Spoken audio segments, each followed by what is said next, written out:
इतनी बात ध्यान पूर्वक सुन लीजिए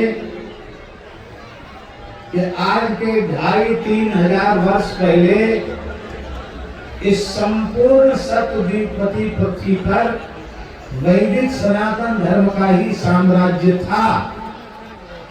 दूसरा कोई मतपंथ धर्म इस धरती पर नहीं था। बागेश्वर बालाजी की कृपा से, संतों के सत्संकल्प से अब वह समय शीघ्र आने वाला है जो पूरी धरती पर वैदिक सनातन धर्म ही रह जाएगा। दूसरी कोई संस्कृति नहीं रह जाएगी। ये कैसे होगा, कितने जल्दी होगा, कब होगा, इसको केवल भगवान जानते हैं जो सहज सर्वज्ञ हैं।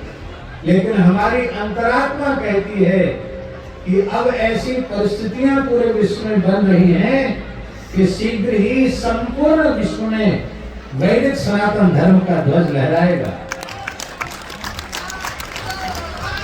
एक बात हम अपने आप से भी कह रहे हैं। अपने आप का मतलब है पूरे सनातन हिंदू समाज से एक बात हम कह रहे हैं। यह हिंदू समाज अत्यंत सहृदय, अत्यंत दयावान, अत्यंत करुणावान, अत्यंत कृतज्ञता के भावों से भरा, पूरे विश्व को अपना कुटुंब मानने वाला, सभी सभ्यताओं का, मान्यताओं का आदर करने वाला ये समाज है। और ऐसे समाज में, ऐसे संस्कारों में हमारा जन्म हुआ है, ये हमारे लिए सौभाग्य की बात है। लेकिन एक बात का विचार प्रत्येक हिंदू को करना चाहिए। ऐसे विराट समाज और ऐसी विराट संस्कृति में पैदा होने वाले हम लोग,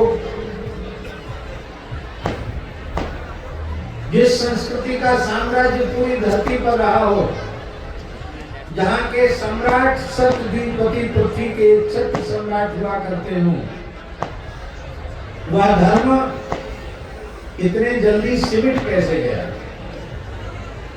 एकमात्र नेपाल हिंदू राष्ट्र था, उसकी भी क्या स्थिति हो गई आप सब जानते हैं। भारतवर्ष में बहुसंख्यक हिंदुओं के देश में हिंदुओं की क्या स्थिति है? देश स्वतंत्र होने के पहले विभाजित हो गया और स्वतंत्रता का आनंद वह एक अत्यंत विषाद और दुख के रूप में परिवर्तित हो गया। और एक समस्या पैदा हो गई हमेशा के लड़ाई झगड़े की। हमने अपने चारों ओर अपने शत्रुओं का निर्माण कर लिया है, खाद पानी देकर के निर्माण किया है, उनको अंकुरित किया, उनको पल्लवित किया, उनको पुष्पित किया और उनको फलित होने का अवसर भी हम लोग दे रहे हैं। और यही कारण है कि इतनी बड़ी विचारधारा अत्यंत संकुचित होती चली जा रही है। तो आखिर अपनी भूल का अनुभव हम लोगों को करना चाहिए कि नहीं? उस भूल के सुधार की आवश्यकता है और वह भूल हम सुधारें। इसीलिए इतने बड़े जन समुदाय को लेकर, लाखों श्रद्धालुओं को लेकर के दिल्ली से वृंदावन तक की हिंदू सनातन एकता पदयात्रा हमारे अत्यंत प्रिय और अत्यंत वात्सल्य भाजन, स्नेह भाजन और इस उच्चता के शिखर पर समासीन अत्यंत आदरणीय पंडित श्री धीरेन्द्र कृष्ण शास्त्री जी जो इतना प्रयास कर रहे हैं, उसके मूल में यही है कि हमारी अपनी जो व्यक्तिगत भूल है, उस भूल को हम समझें और जितना जल्दी हो सके उस भूल का हम परिमार्जन करें। आप लोगों के मन में आ रहा होगा कि वो कौन सी भूल है हिंदू समाज की। हिंदू समाज की इस भूल का नाम है शत्रु बोध का अभाव। फिर से सुन लो क्या कह रहे हैं हम।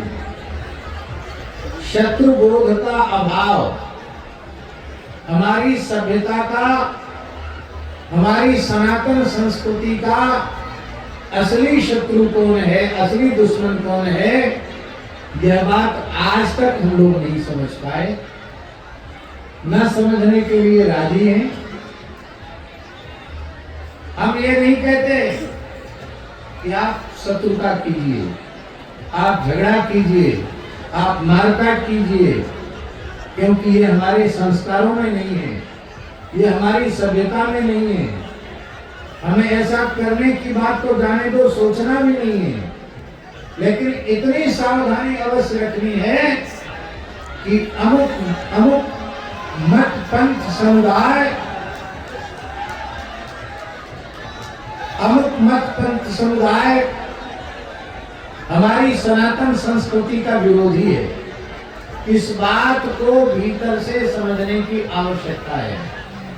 वो विरोधी समुदाय कौन है? हम सनातन धर्म का मंच है, हिंदू एकता पदयात्रा का मंच है, इसलिए हमें कहने में तनिक भी संकोच नहीं है। मुस्लिम विचारधारा, इस्लाम वाली विचारधारा जी, और ईसाई मिशनरियों वाली विचारधारा, वो वैदिक हिंदू सनातन संस्कृति की कभी समर्थक नहीं रही है। इन्होंने सदा सर्वदा से हमें अपना शत्रु माना है और निरंतर अपने मिशन में वो आगे बढ़ते चले जा रहे हैं। और हम गंगा जमुनी संस्कृति का नाम लेकर के और जाने क्या क्या कह करके हम यह मानने के लिए तैयार नहीं है कि संस्कृति ने हमारी देश की सभ्यता को कितना नुकसान पहुंचाया। भगवान श्री राम के मंदिर को बनाने में 500 वर्ष का समय लग गया। काशी की स्थिति दिखाई पड़ती है।